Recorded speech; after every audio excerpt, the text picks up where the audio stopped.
Hello, comrades, and welcome back to Ushanka Show. Здравствуйте, дорогие товарищи. В эфире программа Ushanka Show. My name is Sergey, and I was born in the USSR. Just a friendly reminder that my book American Diaries is available on Amazon.com, or shoot me an email if you would like to have a signed copy. Thank you. Вы смотрите программу Ushanka Show. So today we have another question, and this question is about famous events of May 1987 when German teenager Mathias Rust threw his small plane from Helsinki to Moscow and landed it right in the middle of downtown Moscow. Pretty much he taxied right into the Red Square. And the question was, what was the Soviet people's reaction to this ill-famous flight and how it affected people's lives and attitude towards Soviet Union and towards Soviet military. And this is a very interesting topic to discuss, especially because I have a great story about how it affected me, almost would say personally, but I'll tell you a little bit later. So let's look at the events of May 1987. And I think we need a quick refresher course because looking at statistics of people who watch my channel, there's quite a few young people or younger. And since this famous flight happened almost 33 years ago, I think we need to do like a little glance over what actually happened. Well, first of all, it's very interesting. It happened on May 28, 1987. And May 28 is actually, it's a Soviet holiday. It's a day when we celebrate our border patrols. So День пограничника we call it, or День пограничных войск СССР. So as you see, it's like a double slap in the face. Besides the fact that the small airplane flown by that just regular teenager managed to fly all the way into capital of Soviet Union, and it happened on a day dedicated to the border patrols. So what happened? Mathias Rust, a German teenager, he was 19 years old. He decided, for whatever reason, he said it was his idea of building a bridge between West and East. He flew his airplane Cessna 172 Skyhawk from Helsinki to Moscow.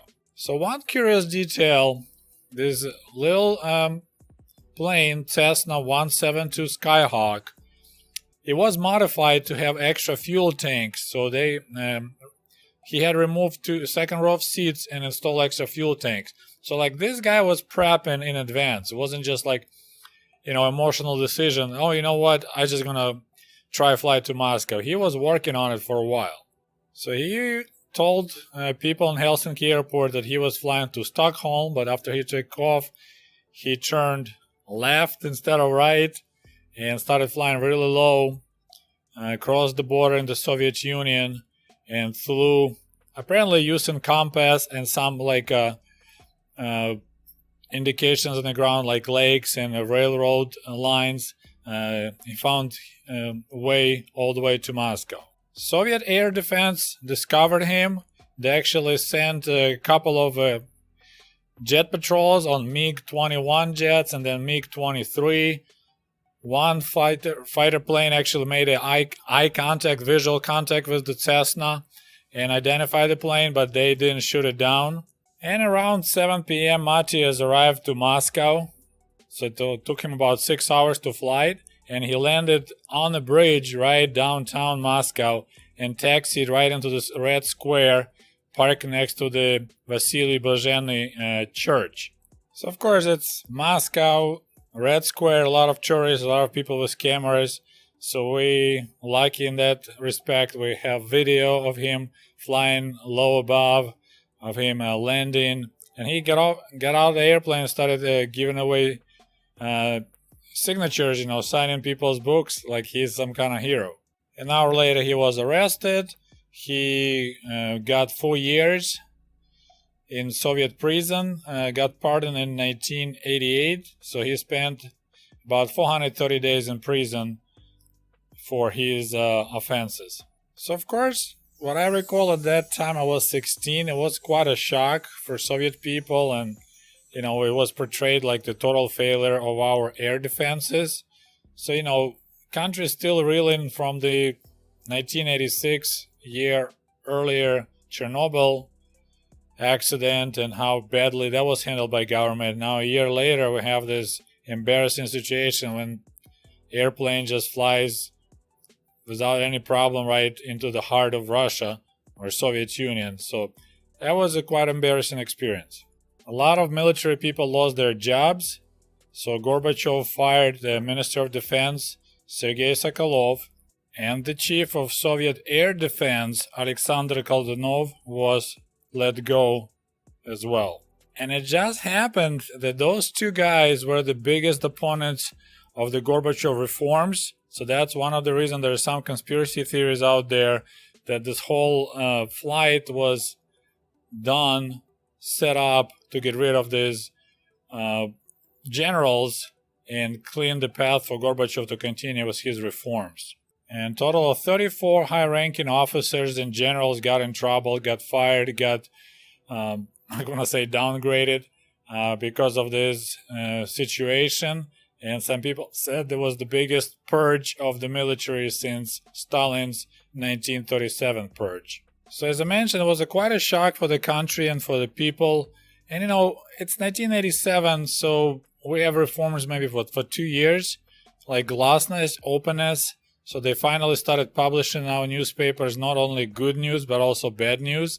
But, it's a mentality. It was hard to believe that you read suddenly, our submarines are sinking, our airplanes crashing, and this German teenager just completely, put to shame our air defenses and land Moscow. So I remember I was really shocked how such a thing could happen to such a powerful country, such a powerful military. But this event also affected me in a totally unexpected way. If you follow my channel, you should know by now that back in those days, I spent every summer, my summer school breaks, in the northern Ukraine with my grandparents, and later when they passed away, we just used their empty house as a summer home. So I spent there, June, July, August, hanging out with friends, going fishing, going mushroom picking, and it was amazing experience. But that beautiful area had one big annoying problem. We constantly heard horrible loud explosions, like pretty much you almost feel like ground shaking. It was really, really bad. And as a little kid, I actually thought that we had some kind of bombing practicing going on, some kilometers past the river, because it was like loud explosions happened several times every day. But what it was actually going on, it was supersonic flights explosions. Probably to say correctly was a supersonic booms. So when the jet start flying faster than speed of sound, it creates that really loud boom. And if they fly low enough, it's actually people could hear on the ground. So that what was happening in our village. We had flight trainees, future jet pilots, practicing their skills right above our village, and they were going supersonic and scaring the hell out of cows, pigs, and kids. So later I found out that 25 kilometers from our village, in a town called Gorodnya, there was a military airfield, and that's where the L-29 Dolphin jet planes were located. That's the ones that were flying above us and creating those sonic booms. So picture you're fishing in the river, there's no one around, beautiful day, birds are chirping in the sky, you're just relaxing, and suddenly there's this super loud explosion out of nowhere, and it literally feels like ground is shaking. So I hated it. Because it could happen anytime. They didn't do the night flights, but anytime during the day you can expect this horrible explosions, and it was scary. But then something changed, and I think it happened in 1988, so a year after Mathias Rust flight. Suddenly, all these jets, those L-29s, Dolphins, and I think they also had L-39 Albatross, they started flying super low. Like, they were just skimming above the surface above our heads, and they quit doing these supersonic flights at all. They all went down low, and it was kind of cool now watching these jets flying low, screaming, and just flying above your head. So, and I think it's one of the reasons why they started doing it is this flight of Mathias Rust. And it lasted for several years. Then, of course, in 1991, Soviet Union collapsed. Flights stopped almost immediately. It became perfect, serene place again, our village. And then in 1995, that military school in Chernigov shut down, and that military airfield in Gorodnya got shut down too. So now it's very quiet, and we have no more these horrible sonic booms. So this is what I remember, that famous flight of the German teenager Mathias Rust in May of 1987, and it's how it affected my life back in Ukraine. I hope you enjoyed this video. We'll talk to you soon. До свидания. Goodbye.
Hey, by the way, cool merch for cool comrades is available at the Ushanka store at teespring.com.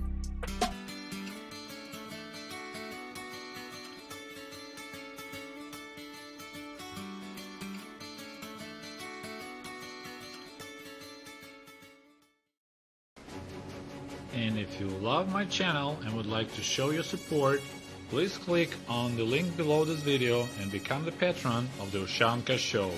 For as little as $1, you can help us grow and create the new, interesting videos about the life in Soviet